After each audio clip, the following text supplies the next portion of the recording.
Press వాళ్ళందరూ నా invitation అంగీకరించి ఇక్కడికి వచ్చినందుకు థ్యాంక్స్ అండి.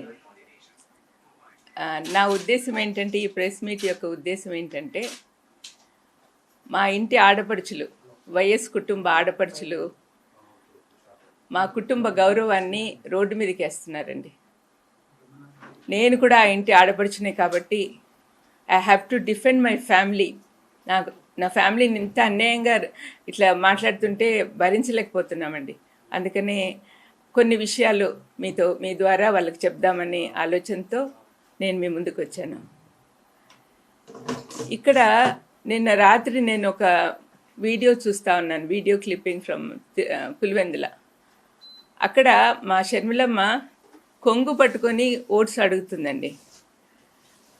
ఈ పాలిటిక్స్లో సెంటిమెంటు ఈ కొంగులు పట్టుకొని అడగడం వల్ల గెలవగలిగితే మరి లీడర్షిప్ క్వాలిటీ ఎక్కడుందండి? అక్కడ మాటకు ముందు వైఎస్ రాజశేఖర రెడ్డి కుమార్తెనో అంటుంది. రాజశేఖర రెడ్డి అన్న ఉంటే కన్నా ఇలాగ చేసేవాడా? ఒక లీడర్కి ఉండాల్సిన లక్షణాలు ఏమున్నాయండి? అనవసరంగా అవినాష్ని దినమంతా హత్య చేసినాడు అని చూసినారా వాళ్ళు హత్య చేసినట్లు? ఎవరు వాళ్ళకి ప్రూఫ్ చూపించారండి? ఎవరైతే హత్య చేశాడో వాడేమో బయట తిరుగుతున్నాడు. వాడు చెప్పిన మాటలు నమ్మి వీళ్ళు డిసైడ్ చేసేస్తారా? వాళ్ళేనా డిసైడ్ చేసేవాళ్ళు? మరి జడ్జిలు, కోర్టులు ఎందుకండి?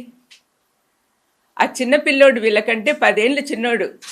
అటువంటి వాడిని జీవితం అంతా నాశనం చేస్తున్నారు ఈ ఆడపిల్లలు ఇద్దరు.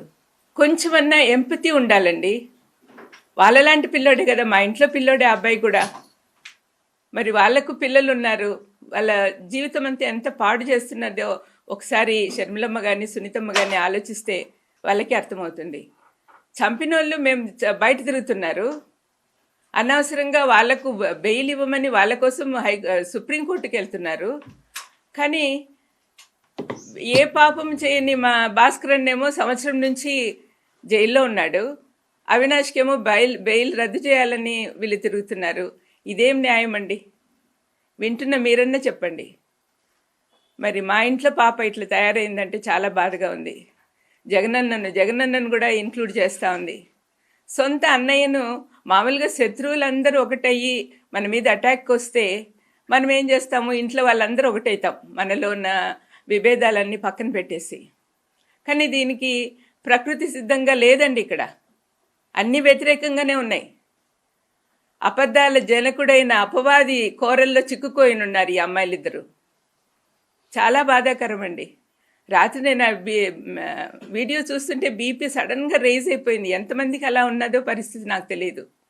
మా కుటుంబాన్ని రాజశేఖరన్నను కానీ వివేకమన్నను కానీ ప్రేమించే వాళ్ళు ఎంతమంది ఉన్నారు. రాజశేఖరన్నను ఇప్పటికి కూడా కోట్లాది మంది మనసులో పెట్టుకొని ఆరాధిస్తున్నారు. నేను మీటింగ్స్కి వెళ్ళినప్పుడంతా ఎంత ప్రేమగా నన్ను ఆహ్వానిస్తారు. It's because of him only. మరి వివేకమన్నను చంపిన వాళ్ళు వివేకమన్న నాకు క్లోజ్ కాదా? ఒక చెల్లెల్ని నన్ను నెత్తిన పెట్టుకొని చూసుకునేవాడు. వాళ్ళిద్దరికి ఉన్న ప్రేమ కంటే నా ప్రేమ ఎక్కువ అండి. నేను గట్టిగా చెప్పగలను. వివేకమన్న అంటే నాకు చాలా ఇష్టం. మరి నాకు బాధగా ఉండదా? కానీ వాళ్ళు ఇవన్నీ రాజకీయంలో చేర్చి ఇంత అన్యాయంగా మాట్లాడుతుంటే ఏం చేయాలో తెలియని పరిస్థితిలో వాళ్ళ ఇంట్లో వాళ్ళందరూ ఏడుస్తున్నారండి. వీళ్ళిద్దరి పర్సనల్ అజెండాతో పర్సనల్గా వాళ్ళు ఎన్ని కక్షలు పెట్టుకున్నారు జగన్ మీద కానీ అవినాష్ మీద కానీ. దీనివల్ల ఏమవుతుంది? రాష్ట్రం అంతా అల్లకల్లోలం అయిపోతా ఉంది. పులివెందుల్లో రాజశేఖరన్న వివేకమన్న ఫ్యాక్షనిజం ఉండకూడదని చెప్పి మా నాన్న ఉన్నప్పటి నుంచే మొదలుపెట్టారు. ఫ్యాక్షనిజం ఉండకూడదని. నాన్నని చంపినప్పుడు కూడా ఏమీ యాక్షన్ తీసుకోవద్దని మా అమ్మ అందరినీ కోరింది. అట్లా కామ్గా జరిగిపోతూ ఉంది. ఇటువంటి సమయంలో రాత్రి ఆమె అక్కడ వెళ్ళినప్పుడు ఎంత అల్లకల్లోలం. వాళ్ళు కార్యకర్తలు వీళ్ళని కొట్టుకోవడము, రాళ్ళు వేసుకోవడం ఎన్ని న్యాయంగా ఉన్నాయండి? సమాధానంగా శాంతి సమాధానాలతో ఉన్న వాళ్ళని ఇట్లా అల్లరి పెట్టడం ఎంత మాత్రం సమంజసం? ఇవన్నీ కూడా అండి దయచేసి వాళ్ళు చూస్తే, అమ్మాయిలారా మేనత్తగా చెప్తున్నా, దయచేసి మీరు మారండి. ఇప్పటికైనా నోరు మూసుకోండి. This is not correct. రాష్ట్రాన్ని పాడు చేస్తున్నారు. జగన్ ప్రభుత్వంలో పేదలందరికీ సంక్షేమాలు అందుతున్నాయి. ఎంత హ్యాపీగా ఉన్నారో నేను చూస్తున్నా. మరి వాళ్ళ అటువంటి ప్రభుత్వాన్ని పడగొట్టాలని మీరు ప్రయత్నం చేస్తున్నారే, మీకు అసలు కరుణ జాలి ఏం లేదా? మీరే ఆలోచించుకోండి. కానీ మీరు చేసేది మాత్రం చాలా తప్పు అమ్మ. షర్మిలమ్మ, సునీతమ్మ, I'm very unhappy about it. And all our relatives, మన బంధువులందరూ కూడా మీరు అనుకుంటున్నారే మేము మీకు సపోర్ట్ చేస్తారని. Just because you are Rajasekhar Reddy's daughter, it doesn't mean that you are doing whatever you are doing. నువ్వు చేసేదంతా కరెక్ట్ అని అనుకోవద్దుమా. ఆయన పేరు చెప్పుకొని తిరుగుతూ ఆయనకు అవమానకరంగా బిహేవ్ చేస్తున్నావు.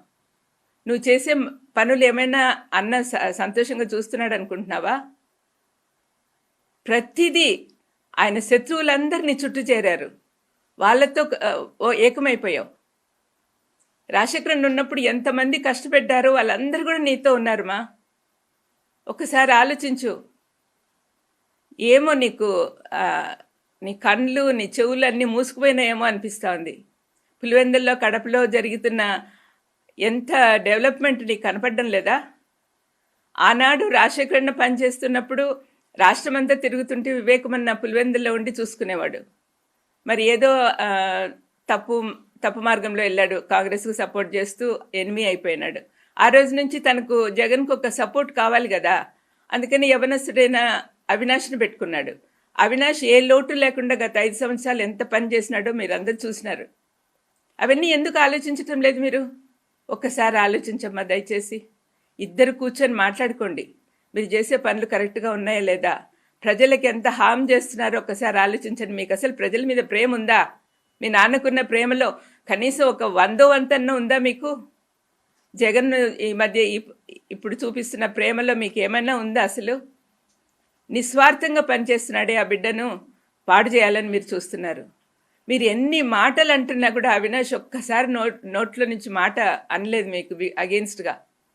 పైపెచ్చి నాతో అంటున్నాడు, అక్కోళ్ళ కోసం నేను ప్రార్థన చేస్తున్నాను అత్త అని.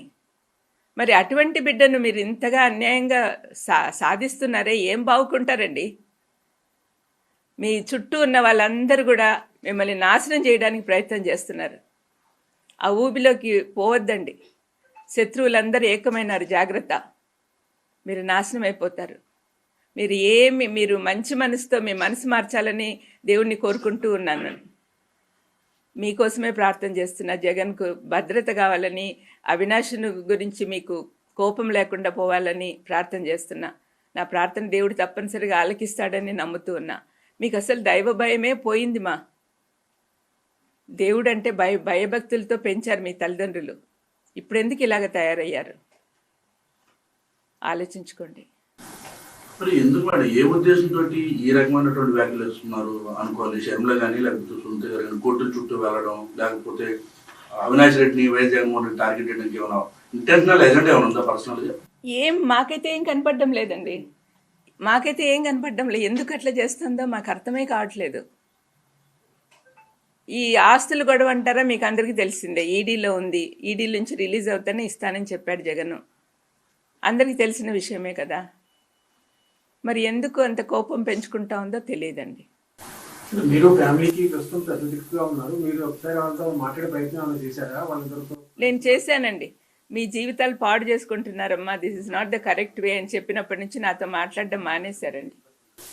మొత్తం పొలిటికల్ ఎజెండానే ఉందంటారా? ఫ్యామిలీ పరంగా మీరు చెప్పినట్టు ఆస్తులు లింకప్ అయ్యాము కాదండి. మీలాంటి వాళ్ళు ఎవరైనా బయట అడిగితే, మీలాంటి వాళ్ళని ఎవరైనా అడిగాను అనుకోండి, ఏం చెప్తారు?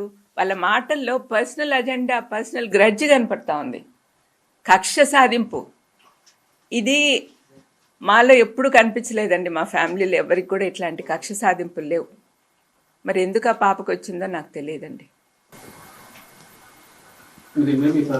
ఉందండి అంటే ఇప్పటికి ఫ్యామిలీ పరంగా బాగా డిస్టర్బెన్స్ చేశారు పొలిటికల్గా. మీ ఫర్దర్ స్టెప్ ఏమైనా ఉందా? ఎందుకంటే వాళ్ళతో మాట్లాడినా కూడా పర్సనల్ గెజ్గా పోయేది అంటున్నారు.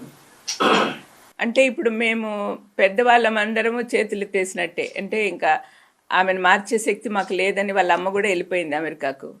ఇంకా మిగతా పెద్దోళ్ళు, నాతో పాటు తమ్ముళ్ళు కానీ మా పెద్ద వదిన కానీ వీళ్ళందరూ కూడా మాట్లాడడానికి అశక్తులుగా ఉన్నారు. ఎందుకంటే ఎట్లా చెప్పిన మాట వినదు, ఎందుకులే అన్నట్టుగా. కానీ దీనివల్ల రాష్ట్రం నాశనం అయిపోతుంది, ప్రజలంతా బాధపడుతున్నారు. నేను ఎప్పుడు పేదోళ్ళ పక్కన తిరుగుతూ ఉంటానండి, పేదోళ్ళ మధ్యలో. వాళ్ళ బాధలు చూశాను నేను.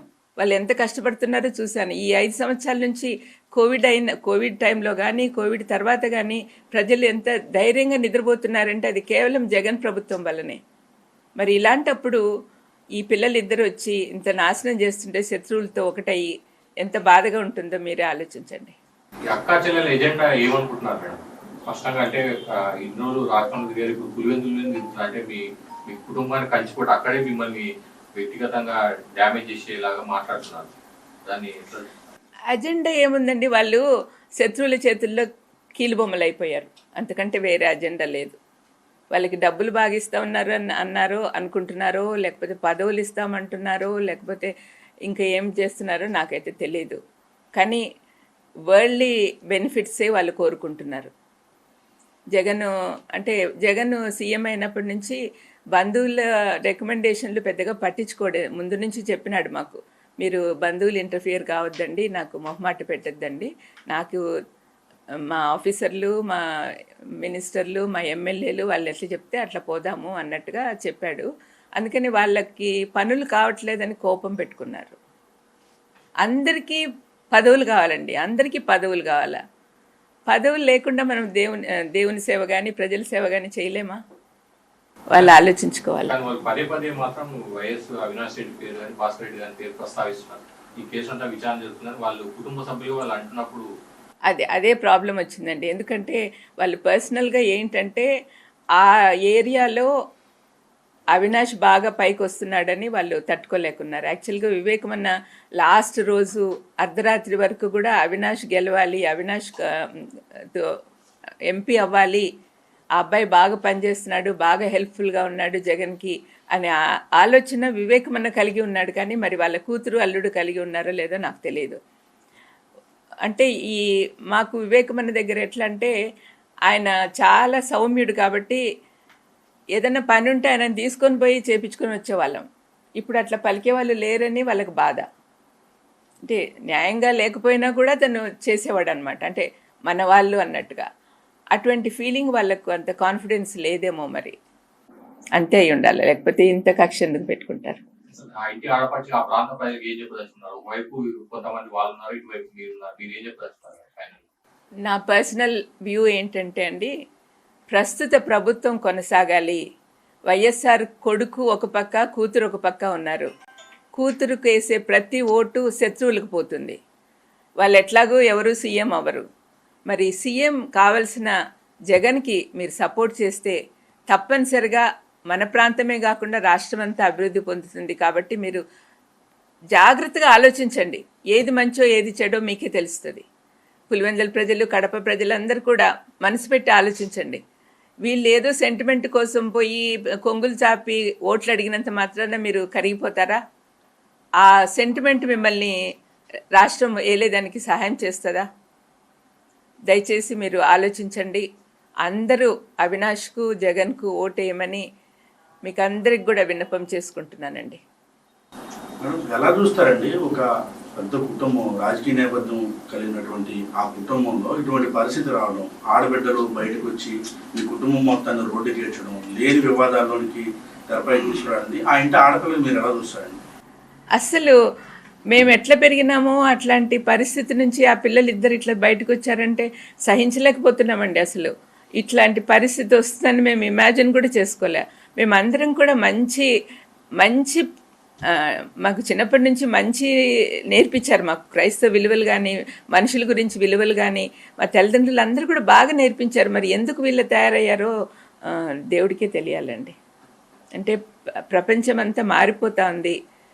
మా బైబిల్లో రాసిన ప్రకారం అయితే చివరి రోజులు వచ్చేసరికి ప్రేమలు తగ్గిపోతాయి, కుటుంబాల్లో కూడా ప్రేమలు తగ్గిపోతున్నాయి. అది జరుగుతూ ఉంది, అంటే ఎండ్ టైం వస్తూ ఉంది అని నేను నమ్ముతాను.